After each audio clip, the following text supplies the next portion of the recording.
I'm Jeff Davis, sometimes known as R. Jeffrey Davis or Richard Jeffrey, but most people just call me Jeff Davis. And I live in Alpine, Utah, and I've been here for 15 years. I was always friendly, had lots of friends, and I loved the outdoors. So when we lived in West LA, the outdoors were trees and walls and old abandoned buildings. When we lived in Huntington Beach, it was the beach. And then when we moved here, it was the outdoors. Always been competitive in sports from a very young age. And so the Jeff story is that he's always been active. And if he's not active, he's grumpy. If there was anything stressful in my life, it was easy to run away into the mountains. That was just where I could find peace and where I could just be alone. If I look back, it definitely was an escape mode. Now, when I run or walk, I look around and I just am filled with gratitude and appreciation for nature, the sights, the smells, the sounds. So it's just more of okay, give me a little bit of nature, give me a little bit of time that I'm not bombarded with information and requests and demands. Give me a little bit of that, and that just fills my bucket. But I don't look at it, I don't feel like I did in the past. Like when I was doing Ironman training, I was also going through probably the darkest part of my life. And so it was a way to get out the frustration, and it was just help me escape. Help me run away from my problems. I don't feel that way anymore. For the first time in my life, I felt like I was just everything was being taken from me. I was losing everything, and when you go through that, you just oh my gosh, this is never, how much worse can it get? But when you get on the other side of that, you go, it's not that big of a deal. Material possessions are not that big of a deal. You could lose everything and go, well, if I have my family, if I have my friends, I'll be okay. You don't need stuff. You don't need stuff. And so, but going through that, during that is really hard. And you have all sorts of feelings of, why is this happening to me? This isn't fair. I didn't choose this. All the standard things that people, when they go through hard things.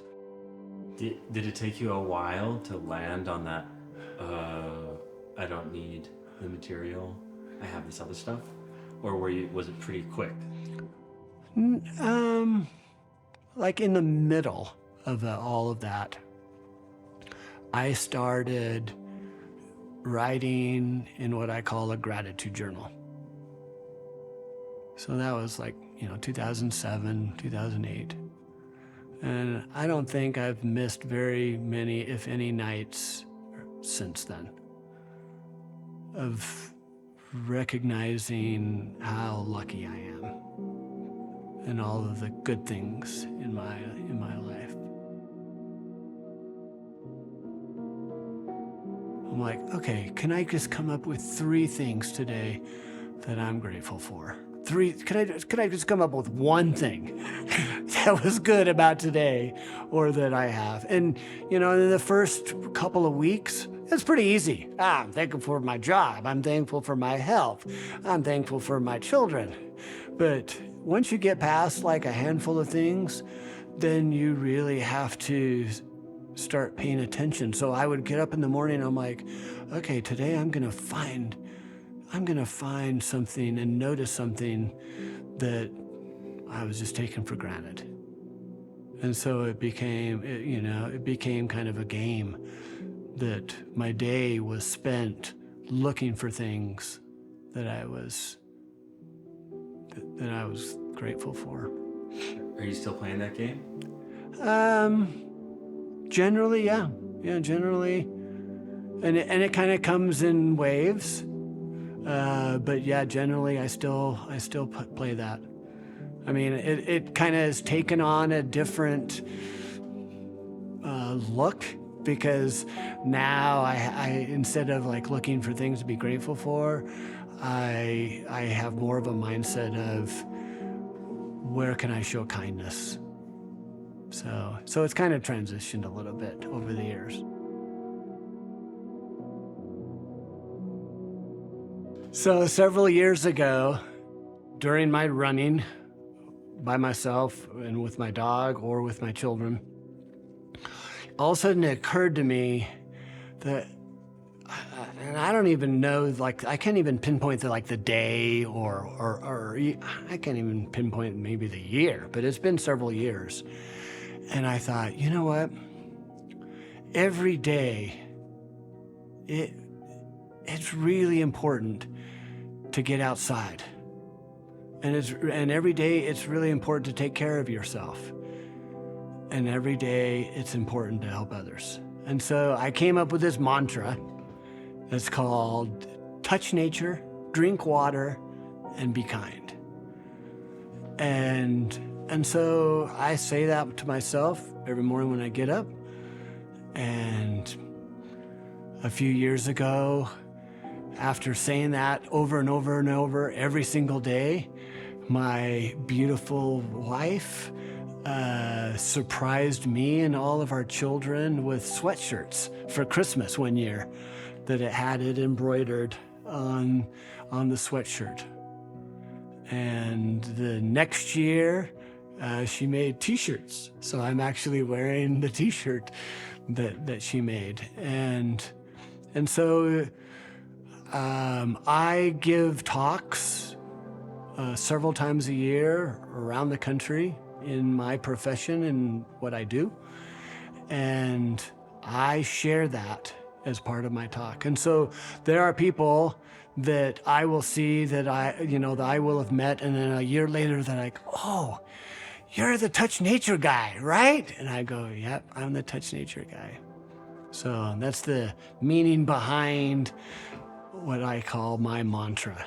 Touch nature, drink water, and be kind. Who I am today,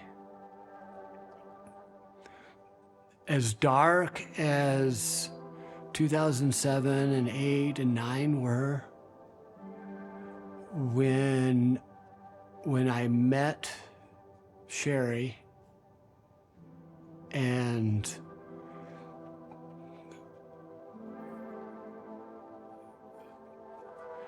became aware of a completely different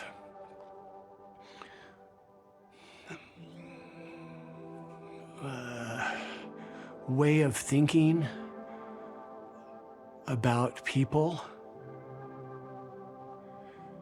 and this level of caring and kindness, I would say that was definitely defining. And I know it was hard because, I didn't have a job when we got married. We had 7 teenagers that we were like forcing to get along and live in a house and, together. And, so there was a lot of challenges. But as we kind of worked through that, and as I kind of healed from losing my company and my first wife through divorce and my children to a large degree, and all of my savings, all of my, practically all my possessions except for a trampoline and some pots and pans. As I healed from that, I wanted to be a kinder, more. I've always been, since I was a little kid, I've always been outgoing, and I've always been helpful. I've always been in the mind, service-minded, being helpful. But I would say a defining moment that changed like who I am came when I met Sherry.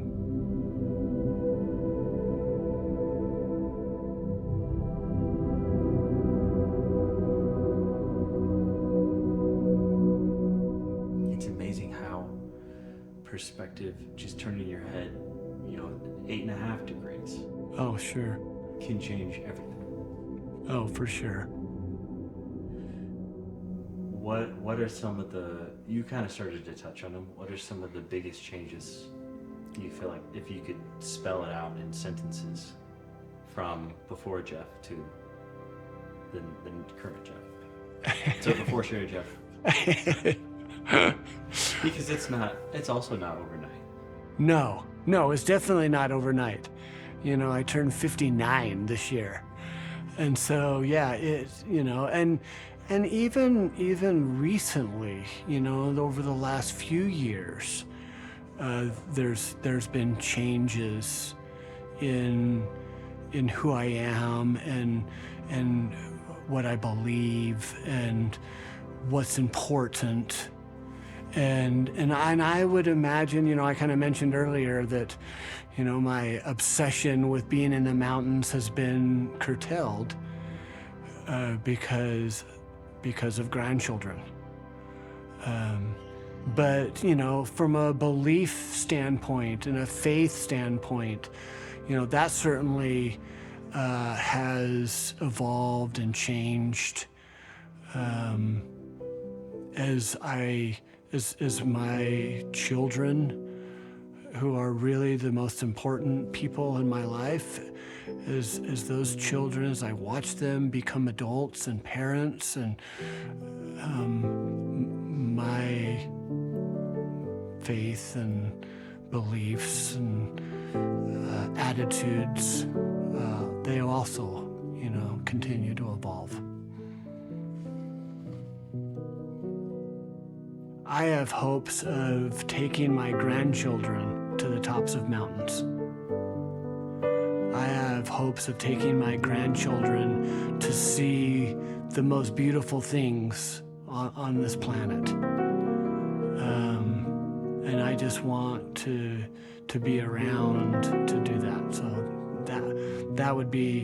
that's my hope.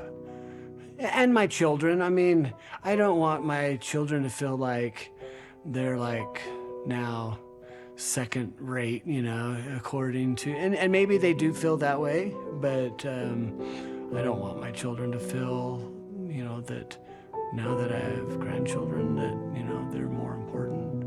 But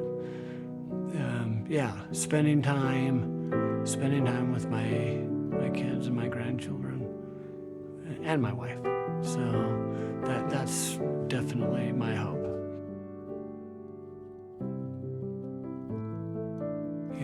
Let me introduce you to this. Let me show you this, and let me kind of guide you to make your own discovery of this beautiful place, of this beautiful thing. Don't forget, touch nature, drink water, and be kind, and get outside. Get outside, come on.